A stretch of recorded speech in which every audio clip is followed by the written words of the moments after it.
మంత్రి బీసీ జనార్దన్ రెడ్డే ఈద్గాను అర్ధరాత్రి 1 గంట సమయంలో కూల్చేశారంటూ ముస్లిం సోదరులు ఆరోపించారు. వెంటనే ముస్లిం సోదరులందరూ ఏకమై మాజీ ఎమ్మెల్యే కాటసాని రామిరెడ్డి నివాసానికి చేరుకుని జరిగిన విషయాన్ని వివరించారు. పవిత్రమైన ఈద్గాను కూల్చివేయడంపై వారు తీవ్ర ఆగ్రహం వ్యక్తం చేశారు. కూల్చివేసిన ఈద్గాను కట్టించి తమకు న్యాయం చెయ్యాలని మాజీ ఎమ్మెల్యేని వేడుకున్నారు.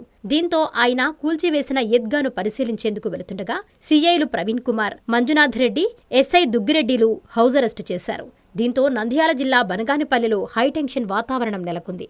ఈ దారుణానికి ఒడిగట్టిన మంత్రి జనార్దన్ రెడ్డిపై పోలీసులు చట్టపరమైన చర్యలు తీసుకోవాలని మాజీ ఎమ్మెల్యే డిమాండ్ చేశారు.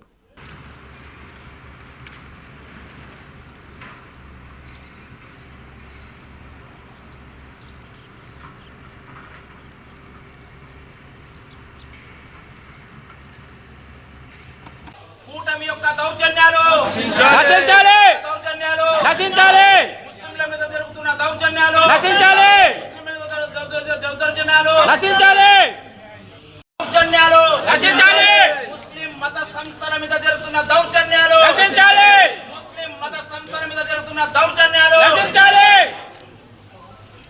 పోలీస్ జులుం నశించాలి పోలీస్ జులుం చెప్పండి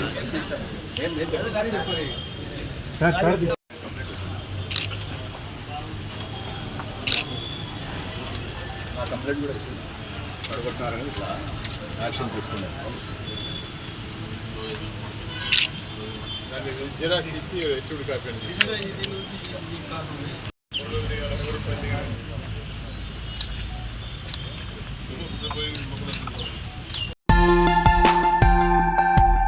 హార్దిక శుభాకాంక్షలు. ఉదయగిరి అభివృద్ధి అంటే బొలినేని, బొలినేని అంటే అభివృద్ధికి చిరునామా.